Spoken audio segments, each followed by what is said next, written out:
trying to understand the thinking of the judge's ruling today. Hello, my fam. It is Perez, the queen of all media, the original influencer, and your number one source for everything It Ends With Us saga. I'm working my way through the judge's ruling and what he said, and it's important for us to know because no article is going into detail like I am. But first, in response to Judge Lyman tossing out all of Justin Baldoni's claims and only giving him the opportunity to file an amended complaint with just 2 of his original 9 claims, Blake Lively has released a statement in her own words. She took to social media and says, quote, "Last week, I stood proudly alongside 19 organizations in defending women's rights to speak up for their safety," referring to the groups of organizations who filed proposed amicus briefs in support of her and against Justin Baldoni. Like so many others, I've felt the pain of a retaliatory lawsuit, including the manufactured shame that tries to break us. While the suit against me was defeated, so many don't have the resources to fight back. I'm more resolved than ever to continue to stand for every woman's right to have a voice in protecting themselves, including their safety, their integrity, their dignity, and their story.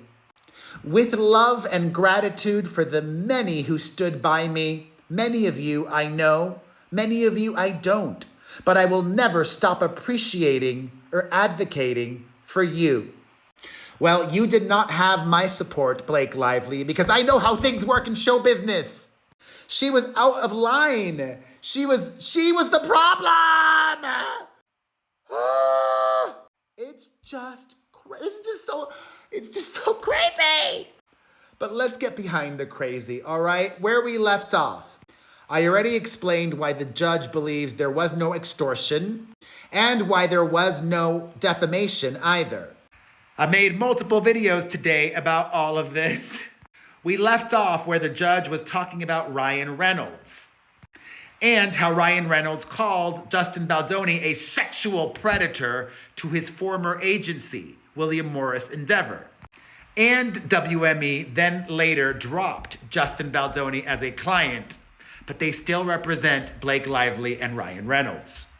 The judge says during pre-production, Reynolds screamed at Baldoni after finding out that Baldoni had asked his trainer about Lively's weight.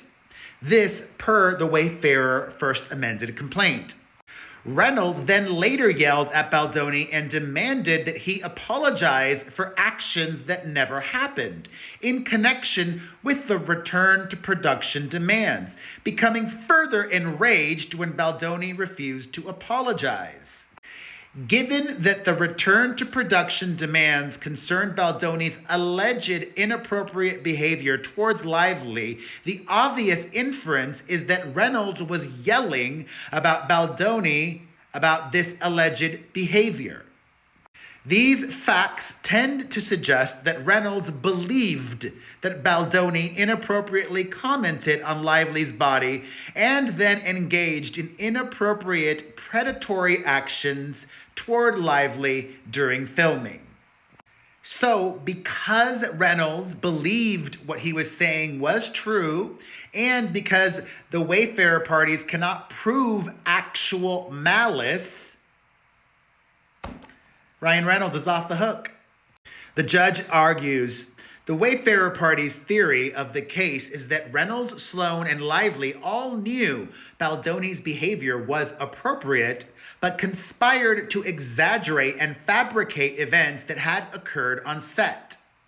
The amended complaint alleges that Lively knew there was no sexual misconduct, and the Wayfarer party's desired inference is that given Lively's close relationships with Reynolds and Sloan, she would have told them the truth.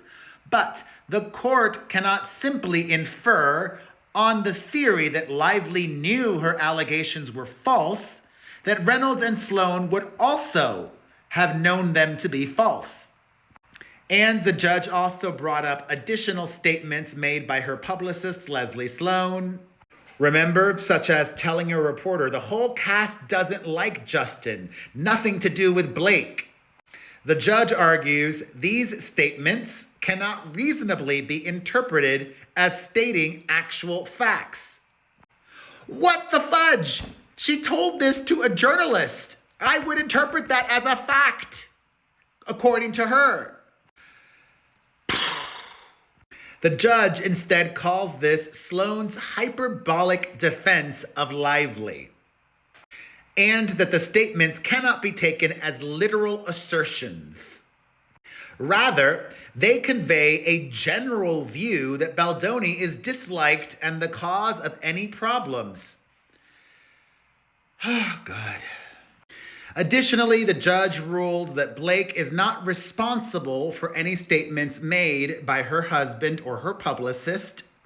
Additionally, the judge says that the New York Times did not defame Justin Baldoni because they were following New York Civil Rights Law 74, which allows them to report on a fair and true account of any judicial proceeding, legislative proceeding, or other official proceeding. For a report to be characterized as fair and true within the meaning of the statute, it is enough that the substance of the article is substantially accurate. The judge deemed that that is the case here with the New York Times article and video. Additionally, the judge says the amended complaint does not even allege that the article accuses any of the Wayfarer parties of sexual misconduct. The Times is not liable for any statements that the Wayfarer parties engaged in or condoned sexual misconduct. The article focuses not on the sexual harassment allegations, but on the smear campaign against Lively. Smear campaign in quotation marks. The statement that the Wayfarer parties engaged in a smear campaign may not be covered by the fair report privilege, but the Wayfarer parties have not alleged it was made with actual malice. In explaining the smear campaign, the article states both that the campaign is alleged in Lively's legal complaint and that the text messages show it occurred. The article makes clear that it is reporting on a legal complaint. Judge Lyman does add, quote, a reader who compared the article to the linked CRD complaint would note that the article contains messages not included in the CRD complaint. The subtitle of the article, which states that private messages detail an alleged campaign to tarnish Blake Lively, indicates that the article is based both on allegations and on the Times' review of the private messages. At the motion to dismiss stage, the role of the court is to determine whether the statements considered in the context of the entire publication are reasonably susceptible of a defamatory connotation such that the issue is worthy of submission to a jury. And the issue here is whether documentary evidence of undisputed authenticity would plausibly indicate that the Times made the statement that the Wayfarer parties engaged in a smear campaign against Lively with a high degree of awareness of the statement's probable falsity. Meaning, did the New York Times know what they were saying was false and printed anyways? No, says the judge. In fact, he says the CRD complaint and article contain numerous messages and documents strongly suggesting the Wayfarer parties did spread negative stories about Lively. The judge sums up things by saying the alleged facts indicate that the Times reviewed the available evidence and reported, perhaps in a dramatized manner, what it believed to have happened. The Times had no obvious motive to favor Lively's version of events, though the article largely follows the narrative of the CRD complaint. It includes additional context favoring Baldoni. It acknowledges criticism of Lively's promotional efforts and comments that it is impossible to know how much of the negative publicity was caused by the smear campaign. Another video to come after this. Thoughts? Let's discuss in the comments.